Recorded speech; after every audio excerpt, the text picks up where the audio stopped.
Hi there, and welcome to Lesson 2.2, Transitional Care, where you will learn about transitioning care and how to safeguard yourself, as well as others, from disruptions in care and becoming susceptible to relapses, health declines, and condition advancements.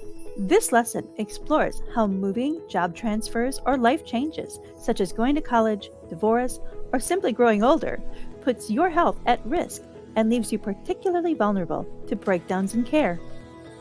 This video may go a little fast, so if you haven't done so already, have the presentation notes in front of you.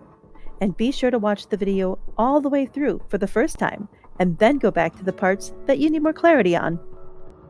And after completing this lesson, you will know how to protect yourself and others from oversights and errors in care and become familiar with some of the ancillary care service providers that help in transitioning. And your lesson takeaways will be to know the essential types of transitional care and the purpose that they serve, help someone else understand transitional care, and be able to match the appropriate transitional service provider to the care needs of the recipient.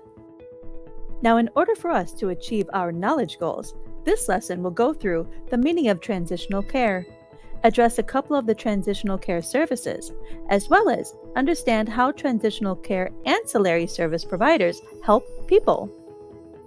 So let's define what is transitional care.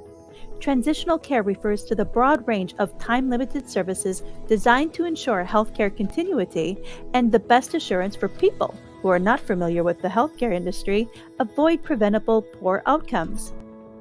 Transitional care is a great promoter of the safe and timely transfers of people from one level of care to another, or from one type of setting to another, thus allowing people to have more say in their treatment for a longer period.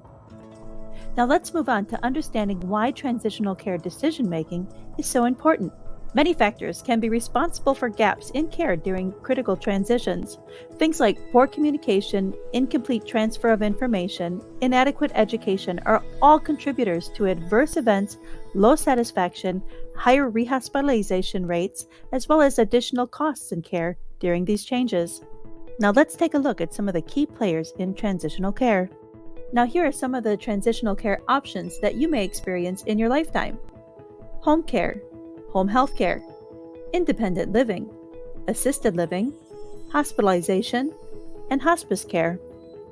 Home care companies are non-medical service providers who go to homes to help people with activities of daily living. You will know if a person needs home care services if they no longer are able to perform day-to-day tasks. There is a change of appearance or personality. They experience more memory problems and are more accident-prone. Home healthcare is when a licensed healthcare professional comes to your home to perform skilled concierge medical services. You may need a home healthcare provider when you are dealing with illness or injury, recovering from surgery, or need help managing a complex chronic condition. Whereas independent living centers help people with disabilities achieve greater independence in the home and the community. Independent living services help communities improve resources and access to care, help people gain a better understanding of their disability, live and accomplish daily tasks more independently, as well as increase access to the community and participation in society. Assisted living communities are places that provide specialized health and personal care assistance in a home-like setting.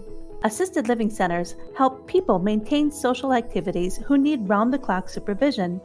They also have programs like memory care or senior care, as well as help people lead a more fulfilling lifestyle. Hospitalizations occur when a serious or life-threatening problem needs the highest level of treatment that cannot be adequately treated in another setting. Now, there's a plethora of reasons why people end up in the hospital, but I'm just going to give you the 4 top contributors. Number 1, heart disease, blood poisoning by bacteria, circulatory disorders, or infections. And for the last transitional service we will visit today is hospice care. Hospice care is a special kind of care service that focuses on the quality of life for people who are at the end stage of life. Some reasons why people and families would seek hospice care is because they have a life-limiting disease and need help. They have an untreatable illness, injury, or condition, or there is a severe decline in cognitive and physical activities. Transitional care works best if planned beforehand when you are able to make responsible healthcare decisions. If a caregiver or family member has to make those decisions for you, they might not be able to make the most informed decision.